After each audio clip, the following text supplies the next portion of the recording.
Hi there, this is me, your friend Deepak, and I welcome you to yet another video of IT Job Matters. This time I'm back with the very interesting topic GDG, which is also known as Generation Data Group. And today I will be sharing few very important question which is generally asked in many interviews. Friends, generation data groups are group of data sets which are related to each other by a common name, and that common name is referred as GDZ base, and each data set associated with that GDZ base is called as GDG generations. So let's say that GDG base name is ep00t.billing.report. So its generation can be named like this: ep00t.billing.report.gnvx, where n is a 4-digit numeric value and x is a 2-digit numeric value. N value can vary from 1 to 9999, where x value can vary from 0 to 99. The maximum number of version in a GDG is V0 to V99, and this is how we specify the generation number. So if someone asks you that how many distinct GDG generation can be generated using GDZ base, so answer would be 9999 into 99 times, and the very first generation name would be G0000V00, and the very last generation number would be G9999V99.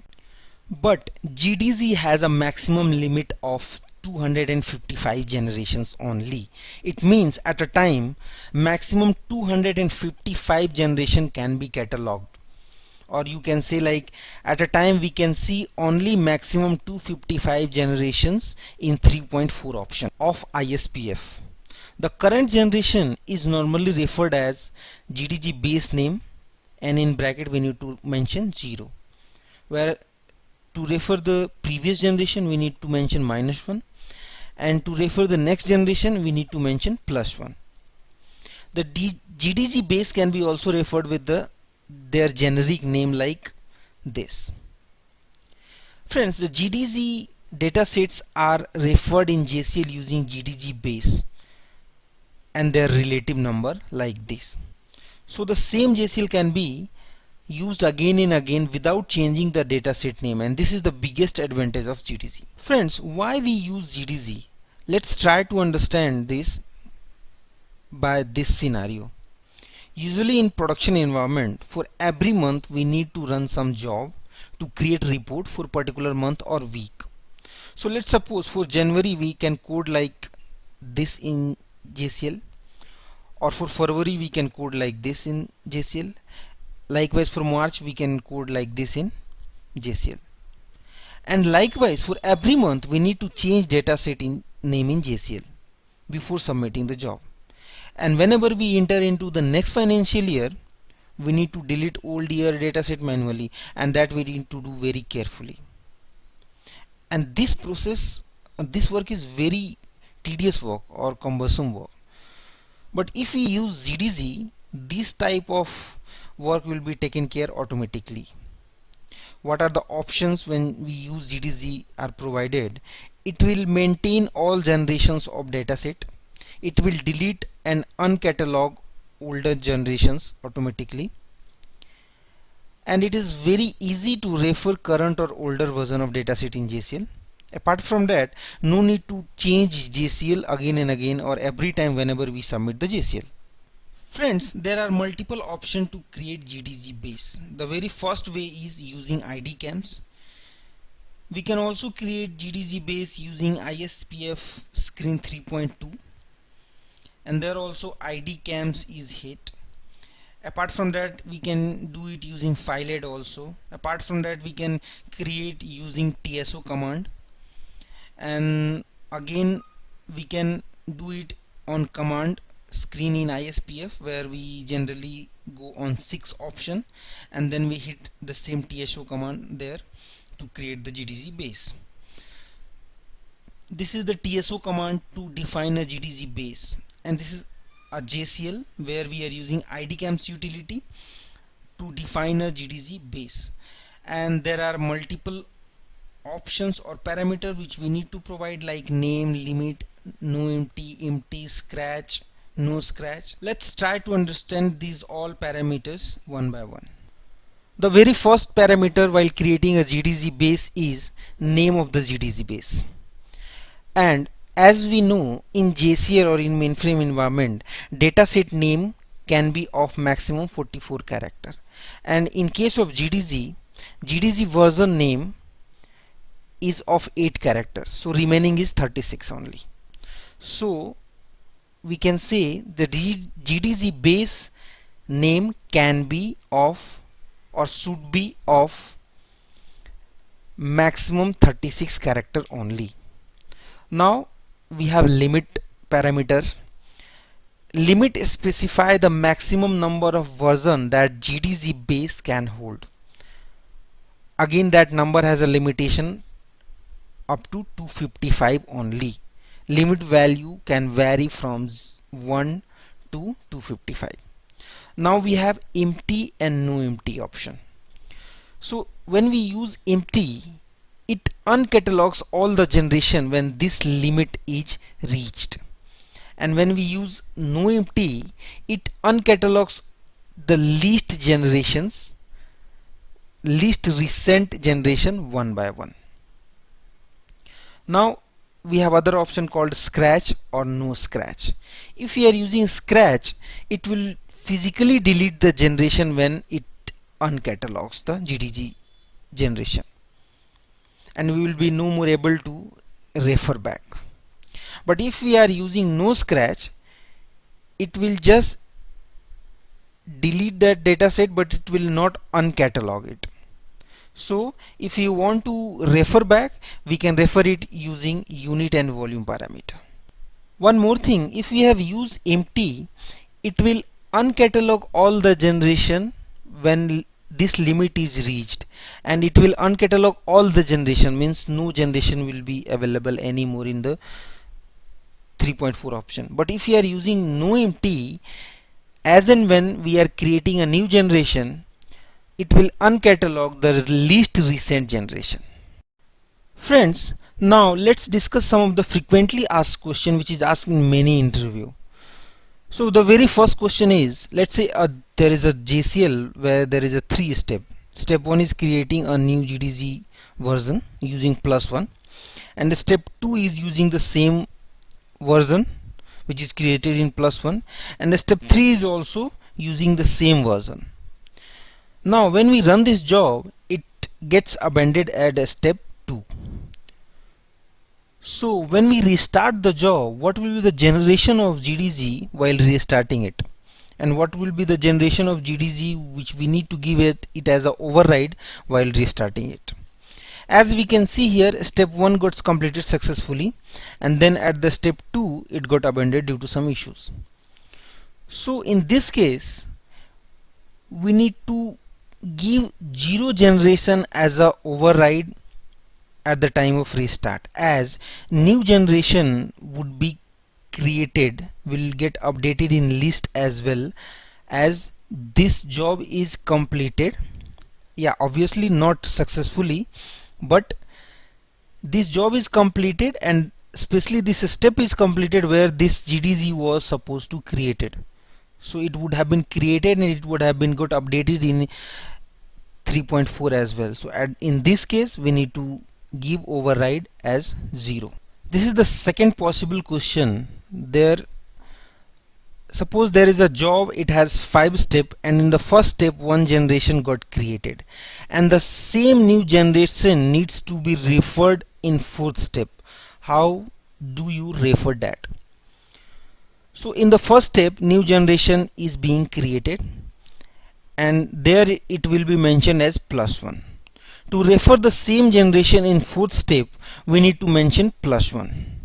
Why? Because we can't use GDZ base 0 to refer here, because this one is created but it will not get updated. It will get updated only after job completion. So if we are creating here +1 and job is in running state, and if you want to refer the +1 only, then we need to write +1. Next question can be, what will happen if +9 is given instead of +1 while creating new GDG generation? So it will work fine, and it will create +9 generation by skipping +1, +2, +3 till +8 generations. So let's say if the current generation is 100 and then we are creating a GDG by writing +9, then 109 will be created, and 101, 102, 103 till 108 you will be not able to see those generations. In this question they're asking, a GDG base was created with empty and limit as 5. Now if the current generation number is 5 and a new generation needs to be created, then what will be the new generation created and how many generation can be seen once this new generation is created? So if you are using +1, so the new generation will be created and its generation number will be G0006V00, and we can see only one generation under the base, as all previous generation would have got deleted due to empty option we have used while creating the GDG base. As limit is 5, then every time when generation becomes 5, 10, 15 and so on, all the existing generation will get deleted and it will start from 6, 11, 16 and so on. Now next question is how to concatenate 1000 generation of GDG in a dataset. At the very first we need to say we cannot concatenate 1000 generation, because at a time a GDG can have 255 generation present only. So there is no point in concatenating 1000 versions or generation at a time, because this is not valid. But what we can say, yeah, if we want to concatenate more than 2, 3, 4, 5, 6 generation in a single data set, then what we can type, we can simply write GDG base name in input. It will simply combine all the generations data and then it will get written into the dataset. Now in next question they are asking, is it mandatory to have all GDG generations of the same logical record length? So answer would be no, it is not mandatory to have all GDG generations of same logical record length, but ideally we keep all generations logical record length same to maintain uniqueness and avoid aberrant due to mismatch in logical record length. Next question is how to alter the GDG base. So we can alter the GDG base using IDCAMS utility, or on TSO option also we can alter it, and this is the syntax which we can use to alter the GDG base. Now next question is, let's say a job has 3 steps. Step 1 is creating a GDG using +1. Now step 2 is deleting the same generation +1. Now in step 3 we are again writing +1. So what will be the generation number or version number after completion of this JCL? So at first it doesn't seems to be a valid scenario. Why would someone need to create, delete and again create? But anyway, we can answer this in such a way that, like, let's say we are that current generation is Z0001 V00. Now we are creating 1 +1, so after completion of this job there 2 will come. Now as we are deleting, so 2 will not come anymore. Now again we are creating +1, and once its job gets completed then 2 will be here. Next question is, let's say a job has a 5 step. Step 1 creates a new generation and it is referred by or referred as +1. Now again in step 3 another generation is created which is referred as +2. Now in step 5th again new generation needs to be created and there it needs to be referred as +3. Now let's say if the job abandons at fourth step, and if it decides that the job needs to be restarted from fourth step, then what generation number we need to give while giving override for fifth step? So as the job has abandoned at fourth step, so 2 generations would have been updated by that time. Means +1 and +2 would have been created by that time. So the current generation has increased by 2 already. Now to create a new generation in fifth step, we should change the +3 to +1 before restarting the job. That's all for this video. If you have any question or any doubt regarding this video, do post it in the YouTube comment section below and I will try to include it in my next video. And if you have not subscribed to my channel, do hit on subscribe button for more such videos. Thanks for watching. I hope to see you in my next video. Bye bye.